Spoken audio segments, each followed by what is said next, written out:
आप लोगों को कुछ जानकारी दे और आपको एक ऊर्जा है। आज आपको एक मैसेज देता हूं और निश्चित तौर पे आप मेरी इस बात को समझेंगे।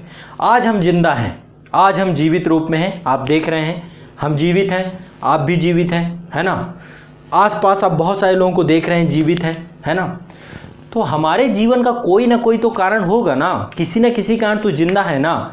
और जीवन का सबसे बड़ा कारण क्या है? जीवन का सबसे बड़ा कारण है हमारा सांस लेना, और सांस में ऑक्सीजन लेना। जितनी शुद्ध वायु हम लेंगे उतना ज़्यादा हम, तभी कहते हैं सुबह उठा करिए, थोड़ी देर शुद्ध हवा में घूमा करिए, दिमाग पूरी तरीके से स्वस्थ हो जाएगा, ऐसा कहते हैं ना। इसका मतलब सबसे बड़ी भूमिका किसकी है? कौन ऑक्सीजन प्रोड्यूस कर रहा है? वृक्ष, पेड़ पौधे, पर्यावरण का अभिन्न हिस्सा, जो आपके कार्बन डाइऑक्साइड को सोख लेते हैं, जो आपके लिए, आपके जीवन के लिए खतरा हो सकता है, और ऑक्सीजन को आपको देते हैं। यानी कि आपके जीवन के लिए जो उपलब्धता जिसकी जरूरी नहीं होनी चाहिए, उस चीज़ को खुद पी लेते हैं। जो आपके लिए जहर है ये वो लेते हैं और ऑक्सीजन छोड़ते हैं। तो यानी कि आपके जीवन का सबसे बड़ा कारक कौन बना? वृक्ष बने। वृक्ष ने ही हमें जीवन दिया, यानी कि हम उनके ऋणी हो गए।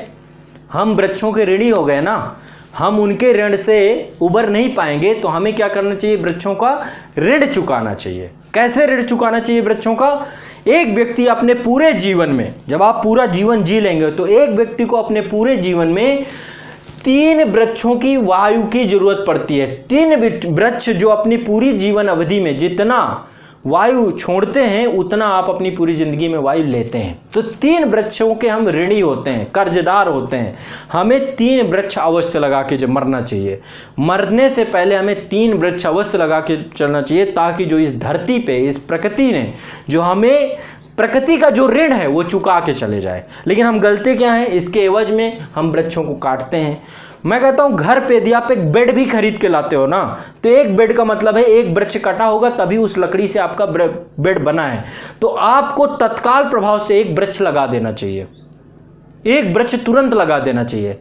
जो भी लकड़ी का सामान आपके घर पे आता है, उस लकड़ी के घर के कारण से एक व्यक्ति की जान गई है, एक सजीव की जान गई है, जो आपके जीवन के लिए सबसे उपलब्ध कारक है। और उस जीव को, उस ऋण को उतारने के लिए आपका कर्तव्य बनता है कि आप उसको जो है क्या करें। समझ रहे हो ना मेरी बात को? शायद ना समझ पा रहे हो, लेकिन इस बात को समझिएगा, गंभीरता से सोचिएगा, और आपको अपने जीवन में वृक्षारोपण करना चाहिए। वृक्षारोपण सर्वोपरि है। वृक्षारोपण किसी भी अवसर पे करिए, लेकिन 3 वृक्ष लगा के मरिएगा। और आपके घर पे काउंट कर लीजिएगा कितना वुडन मटेरियल है। जो भी लकड़ी का सामान हो, उस लकड़ी के सामान के लिए आपको पर्यावरण का ऋण उतारना है, और उसके लिए एक वृक्ष और लगा के जाना है। छोटी सी बात है, समझ में आ जानी चाहिए, कोई बहुत बड़ी विषय वस्तु नहीं है। चलिए अब मैं चलता हूँ अपनी विषय वस्तु को पढ़ाने में। कुछ चीज़ें पहले आपको